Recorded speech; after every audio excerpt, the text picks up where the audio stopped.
Show की शुरुआत Cardi roads करते हैं। वो यहाँ ब्रॉक लेसनर को एड्रेस करते हैं जो कि काफ़ी टाइम से उनके सर पे मंडरा रहे हैं। वो ब्रॉक लेसनर को समर स्लैम में मैच के लिए चैलेंज एक्सेप्ट करने के लिए भी कहते हैं।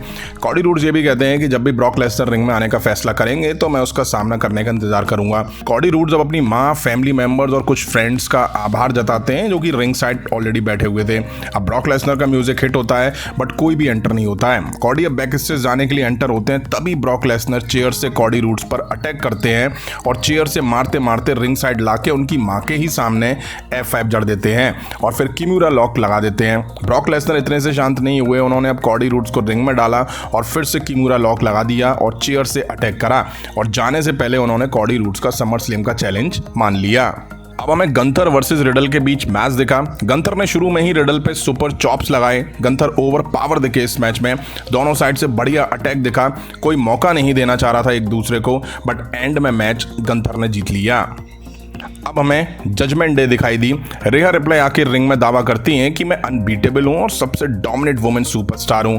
वो अब NXT में वेस्ली के खिलाफ जेब कतरे के टाइटल मैच के बारे में भी बात करती हैं क्योंकि फैंस उसको काफ़ी क्रिटिसाइज करते हैं। अब डेमियन कहते हैं और याद दिलाते हैं कि मैं mister money in the bank हूं। बैलर कहते हैं कि सेथ रॉलिंस के साथ मेरे मुद्दे तब तक खत्म नहीं होंगे जब तक कि मैं वर्ल्ड हैवीवेट चैंपियन नहीं बन जाता हूं। अब सैमी और केविन ओवेंस जजमेंट डे को इंटरप्ट करते हैं। सैमी ज़ेन ने जेब कतरे का मजाक बनाया और कहा कि फैंस चाहते हैं कि इसका कोई मुंह परमानेंट बंद कर दे। डेमियन कहते हैं कि मैं टैग टीम टाइटल पे नजर डालने से पहले इंडिविजुअल टाइटल पे फोकस करना चाह रहा हूं। वो कहते हैं कि केविन ओवेंस और सैमी ज़ेन को अपने टाइटल डेमियन और जेब कतरे के खिलाफ दांव पे लगाने चाहिए। केविन ओवेंस अब मेन इवेंट के लिए जजमेंट डे के खिलाफ टाइटल मैच के लिए हाँ कर देते हैं। इसके बाद हमें Chelsea Green, Sonya Deville versus Morgan Raquel Rodriguez के बीच वुमेन्स टैग टीम टाइटल के लिए मैच दिखा।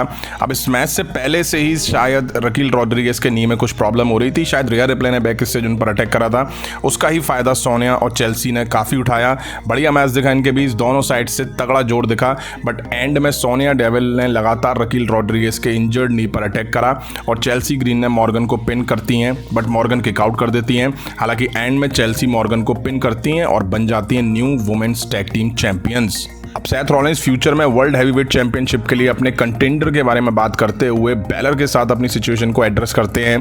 तभी बैलर वहां आ जाते हैं, सेथ रॉलिंस को इंटरप्ट करते हैं और कहते हैं कि मुझे फ़र्क नहीं पड़ता और कितने कंटेंडर्स हैं, लाइन मेरे से ही शुरू होती है और मेरे मुद्दे अभी ख़त्म नहीं हुए हैं। सेथ रॉलिंस कहते हैं कि तुम अतीत को भूल जाना चाहिए। बैलर कहते हैं मैं तब तक नहीं रुकने वाला जब तक वर्ल्ड हैवीवेट चैंपियन नहीं बन जाता हूँ। सेथ रॉलिंस कहते हैं कि तुम अपने प्रतिशोध को वही निपटा सकते हो। तभी बैलर सेथ रॉलिंस पर अटैक कर देते हैं और समर स्लैम में मैच बनाने की कहते हैं। अब हमें Viking Riders versus alpha academy के बीच वाइकिंग रूल्स मैच दिखा। रिंग साइड बड़ा तामझाम देखने को मिला, बढ़िया मैच दिखा दोनों टीम के बीच में। अल्फा अकेडमी की साइड से तो अपने आप फन सा दिखाई देता है हर मैच में। एंड में मैच वाइकिंग राइडर्स ने जीत लिया। अब हमें निक्की क्रॉस वर्सेस शाइना बैसलर के बीच मैच दिखा जहां शाइना ने निक्की को बड़े आराम से मसल के रख दिया। मैच जीतने के बाद शाइना बैसलर खड़ी हुई, तभी Ronda Rousey top of the stair पे दिखाई दी। रोंडा खुद को ग्रेटेस्ट एथलीट बताती हैं और शाइना को रोंडा रॉजी का नॉक ऑफ वर्जन बताती हैं। शाइना मैच के लिए चैलेंज करती हैं और रोंडा रॉजी कहती हैं मिलते हैं मोटर सिटी में। अब हमें मिस टीवी पे दिखाई दिए। वो आज की अपनी गेस्ट बेकी लिंच को बुलाते हैं। बेकी लिंच आती हैं तो मिज उनकी बेइज्जती करते हुए ये कहते हैं कि तुम ट्रिस के खिलाफ हारी, मनी इन द बैंक में हारी, फिर जो स्टार के खिलाफ भी लास्ट वीक हार चुकी हो, क्या द मैन अब बस हारने के लिए रह गई है। बेकी लिंच को गुस्सा आता है, वो उठा के चेयर वगैरह सब रिंग के बाहर फेंक देती हैं और कहती हैं कि तुम अपनी औकात में रहो, मैं इकलौती नहीं हूँ जिसे तुमने अपने शो में बुलाकर बेइज्जत करा है, जाओ अपनी मर्दानगी जाके कहीं और छुपाओ। मिज अपने और भी गेस्ट को बुलाते हैं जो कि ट्रिस स्ट्रैटस और जो स्टार्क होती हैं, उनकी एंट्री होती है। तभी बेकी लिंच अपने रीमैच की डिमांड करती हैं। ट्रिस कहती हैं पहले तो तू आराम से बैठ, तू बिगड़ी हुई बच्ची की तरह बात कर रही है, मुझे लगा जो तुम कपड़े पहन के आई हो ऐसा लग रहा है कि तुम्हारी बेटी रिंग में आ गई है। मैं तुमसे नहीं लड़ने वाली हूँ, मैं पहले ही जीत गई हूँ तुम्हारे खिलाफ, तो मैं नहीं लड़ने वाली हूँ, समझ आ गया तुम्हें। ट्रिस कहती है मुझे कहना है कि मैंने तुम्हें हराया मनी इन द बैंक, तुम नहीं जीत पाई, जो स्टार्क ने हराया, इसलिए तुम्हारा करियर अब एंड हो चुका है, हम दोनों आगे बढ़ेंगे। एक और चीज़ है जो तुम भूल चुकी हो कि तुम मस्ट सी टीवी पर हो, तो ये बढ़िया प्लेटफॉर्म है, तुम कहो कि शुक्रिया ट्रिस, थैंक यू ट्रिस कहो। बेकी कहती हैं हाँ जानती जानती हूँ कि तुम्हें यही चाहिए। ये ऐसा नहीं है कि तुम किसी के लिए रास्ता बना रही हो, तुम खुद गर्ज औरत हो। मैं जब कमज़ोर थी तब तुमने मुझ पर अटैक करा, जब मैं अपने मोड में होंगी तो तुम मुझे छू भी नहीं पाओगी। मैंने इस कंपनी में बहुत टाइम बिताया है, तुम सोच नहीं सकती हो। तुम कैसे कह सकती हो कि मैं बेहतर नहीं हूँ? तो बेहतर की बात कर रही हो तो आओ मुझसे रीमैच लड़ो। ट्रिश स्ट्रैटस कहती है मैं लड़ूंगी तुमसे, बट कंडीशंस के अकॉर्डिंग। तुम्हें जो स्टार्क से लड़ना पड़ेगा। क्या तुम इसे हराओगी?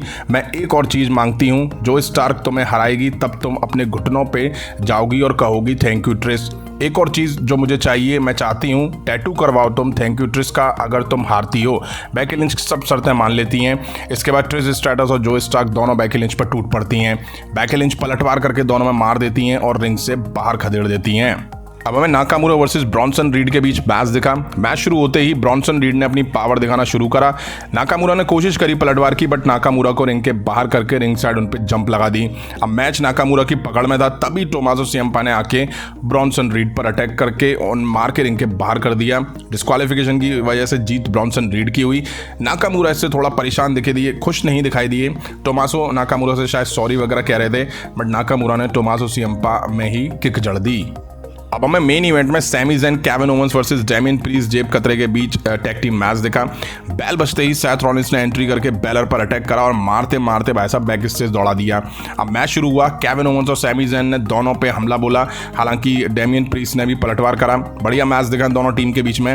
रिंग साइड मामी की सांसें घटती बढ़ती हुई दिखाई दी। केविन ओवेंस और सैमी ज़ैन ने बढ़िया जोर लगाया इस मैच में। काफ़ी नियर किकआउट भी दिखे इस मैच में इन दोनों टीम के बीच में। डेमियन को रिंग साइड ढेर करने के बाद सैमी ज़ैन जेब कतरे को रिंग में डालते हैं। उधर रिंग साइड रिहा रिप्ले टाइटल से केविन ओवेंस को मारती हैं। अब रिहा रिप्ले एप्रिन पर खड़ी होती हैं, तभी मॉर्गन ने आके रिहा रिप्ले पर अटैक कर दिया। रिंग में केविन ओवेंस ने डेमियन को स्टनर दिया। सैमी ज़ैन ने जेब कतरे को हेलवा किक लगाया, पिन करा और मैच जीत लिया और टाइटल यहाँ रिटेन कर लिए। यहीं आज रॉ का एपिसोड एंड हुआ। आज के रॉ के एपिसोड में ब्रॉक लेसनर का एक अलग ही रूप देखने को मिला। वो पहले से तैयार आए थे कॉडी रूड्स को अच्छे से बुरी तरह से धोने के लिए। शैतान की तरह टूट पड़े वो कॉडी रूड्स पर और समर स्लिम के लिए मैच इन दोनों के बीच ऑन हो चुका है। बात करें अगर हम वुमेन्स टैग टीम टाइटल की, तो रकील रॉड्रिगेज और मॉर्गन वापस से टाइटल हार चुकी हैं। वो भी रिहा रिप्ले के अटैक की वजह से। शायद रकील रॉड्रिगेज के नी में कुछ प्रॉब्लम हो रही थी। वहीं सेथ रॉलिंस वर्सेस बेलर के बीच भी मैच समर स्लिम के लिए ऑन हो चुका है। अब अगर हम बात करें ओवरऑल एपिसोड की, तो रॉ का एपिसोड ठीक ठाक देखने को मिला हमें। वहीं एक बार फिर से जजमेंट डे का बोलबाला हमें देखने को मिला। वहीं अगर मैं बात करूं रिहा रिप्ले की, तो मुझे नहीं लगता है कि वो अपना टाइटल समर स्लैम में डिफेंड करने वाली हैं, क्योंकि अभी तक उनकी स्टोरी लाइन किसी के साथ शुरू नहीं हुई है। वो जजमेंट डे के साथ दिखाई देती हैं, अपने मेल जो पार्टनर है उनके मैच में इंटरफेयर वगैरह करती हुई नजर आती हैं। अब आपको कैसा लगा एपिसोड, कमेंट करके जरूर बताइएगा। अभी की वीडियो में इतना ही। पसंद आए तो लाइक और शेयर करें और इस तरह की इंटरेस्टिंग अपडेट्स के लिए चैनल को सब्सक्राइब करें, बेल आइकन को प्रेस करें। मिलता हूं नेक्स्ट वीडियो में। Thank you.